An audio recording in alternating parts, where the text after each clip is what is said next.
અરે આક્ષેપ કરનારાઓને મારે જવાબ આપવો છે કે હું ઝેર પીને મરી જાઉં પરંતુ ખેડૂતોનો 1 રૂપિયો જિંદગીમાં ન લો.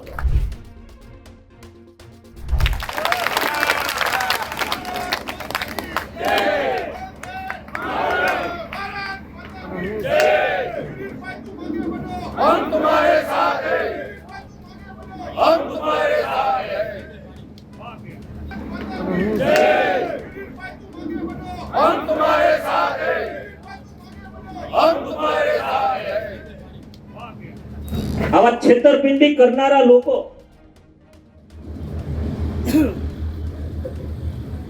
એને મેં સજા કરી છે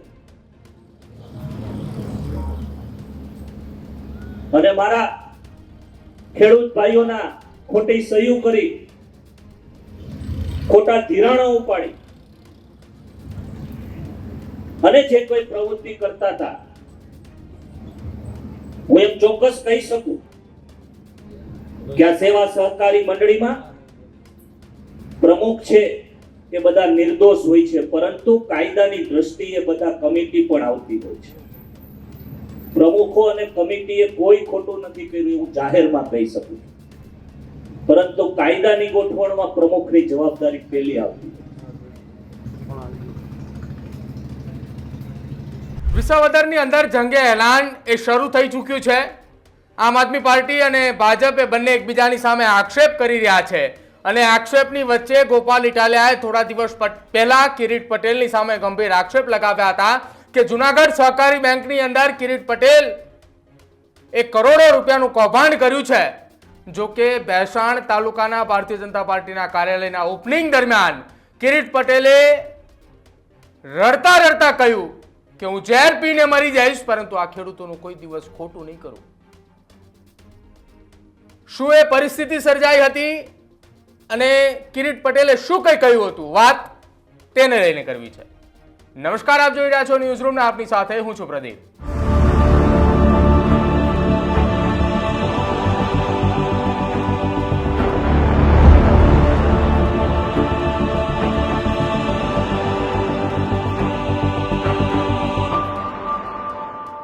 વિસાવદરની અંદર હવે ભારતીય જનતા પાર્ટી, કોંગ્રેસ અને આમ આદમી પાર્ટીએ તમામના ઉમેદવાર જાહેર થઈ ચૂક્યા છે. તમામે પોતાના ચૂંટણી પ્રચારમાં લાગી ચૂક્યા છે અને હવે આ તમામે રાજકીય પક્ષ એકબીજાની સામે ગંભીર આક્ષેપો કરી રહ્યા છે અને તેમના ઉમેદવારો એ પ્રચાર પ્રસારની અંદર પણ લાગી ચૂક્યા છે. ગોપાલ ઇટાલિયાએ થોડા દિવસ પહેલા વિસાવદર અને ભેસાણ પંથકના કેટલાક ખેડૂતોને સાથે લઈ જઈ જુનાગઢ કલેક્ટર કચેરી ખાતે એક રજૂઆત કરવા પહોંચ્યા હતા અને ત્યાં કહ્યું હતું કે જુનાગઢ સહકારી બેંકની અંદર ખેડૂતોનું કરોડો રૂપિયાનું કૌભાંડ એ જુનાગઢ સહકારી બેંકની અંદર થઈ ચૂક્યું છે. જો કે ત્યારથી લઈને અત્યાર સુધી લગભગ 10 દિવસ જેટલો સમય વીત્યો, પરંતુ કિરીટ પટેલે એક શબ્દનું નિવેદન નહોતું આપ્યું. કિરીટ પટેલ એ જુનાગઢના વિસાવદર વિધાનસભાની પેટા ચૂંટણીના ઉમેદવાર છે અને ગઈકાલે જ્યારે ભેસાણના કાર્યાલયનું ઓપનિંગ હતું એ દરમિયાન કિરીટ પટેલે આખી આ ઘટના મામલે પોતાનું મન તોડી અને જવાબ આપ્યો. કિરીટ પટેલે ભેસાણ વિસ્તારના લોકોને સંબોધન કરી રહ્યા હતા, ભારતીય જનતા પાર્ટીની વાત મૂકી રહ્યા હતા, કિરીટ પટેલે શું કંઈ કામ કરી રહ્યા છે તેને લઈને ચર્ચાઓ કરી રહ્યા હતા. જો કે આ તમામની વચ્ચે કિરીટ પટેલે ધ્રુસકે ને ધ્રુસકે રડતા રડતા કહ્યું કે હું મારા જીવનની અંદર ઝેર પીને મરી જઈશ પરંતુ હું ખેડૂતોનું ખોટું નહીં કરું. સહકારી મંડળીની અંદર હું છાતી ઠોકીને ગેરંટી આપીને કહું છું કે પ્રમુખે કોઈ દિવસ ક્યારેય કોઈ ખોટું કામ નથી કર્યું.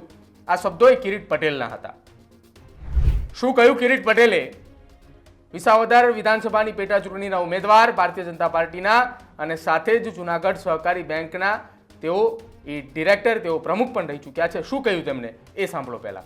અરે આક્ષેપ કરનારાઓને મારે જવાબ આપવો છે કે હું ઝેર પીને મરી જાઉં પરંતુ ખેડૂતોનો 1 રૂપિયો જિંદગીમાં ન લો.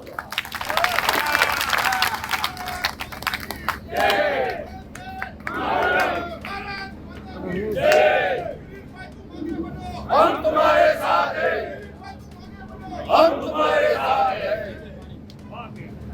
આવા છેતરપિંડી કરનારા લોકો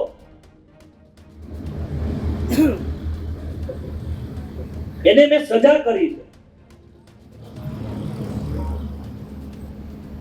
અને મારા ખેડૂત ભાઈઓના ખોટી સહી કરી, ખોટા ધિરાણો ઉપાડી અને જે કોઈ પ્રવૃત્તિ કરતા હતા,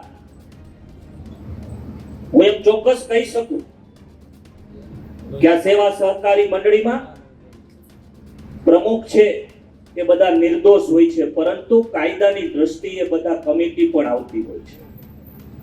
પ્રમુખો અને કમિટીએ કોઈ ખોટું નથી કર્યું હું જાહેરમાં કહી શકું, પરંતુ કાયદાની ગોઠવણમાં પ્રમુખની જવાબદારી પહેલી આવતી. અરે આક્ષેપ કરનારાઓને મારે જવાબ આપવો છે કે હું ઝેર પીને મરી જાઉં, પરંતુ ખેડૂતોનો 1 રૂપિયો જિંદગીમાં ન લો.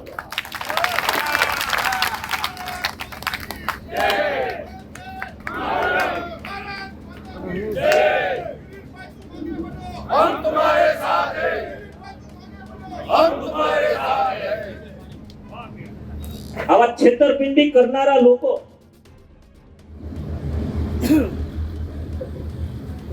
એને મેં સજા કરી છે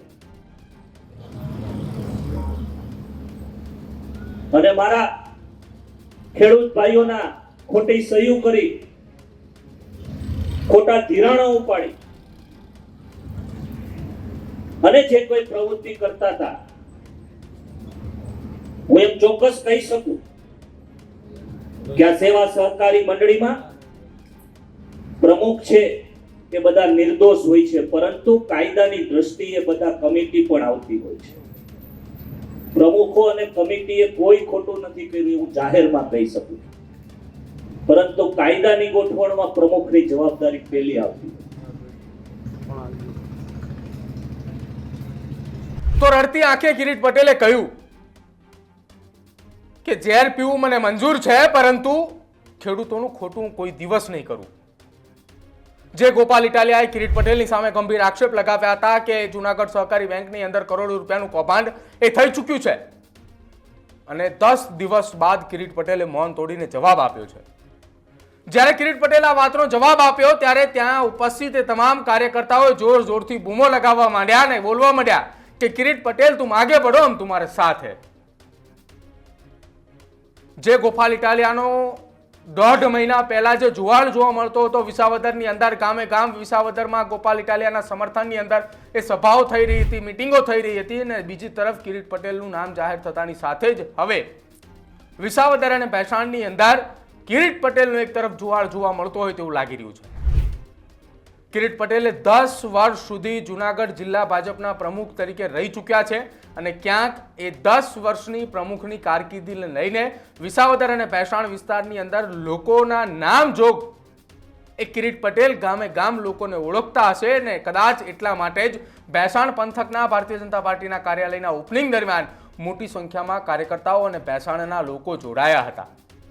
અને આ તમામની ઉપસ્થિતિની અંદર કિરીટ પટેલે 10 દિવસ બાદ મૌન તોડ્યું છે, અને મૌન તોડતાની સાથે જે કિરીટ પટેલે વાત કરી છે ત્યાં ઉપસ્થિત તમામ લોકોએ કિરીટ પટેલની સાથે કિરીટ પટેલના સમર્થનમાં કિરીટ પટેલના નામના નારા લગાવ્યા.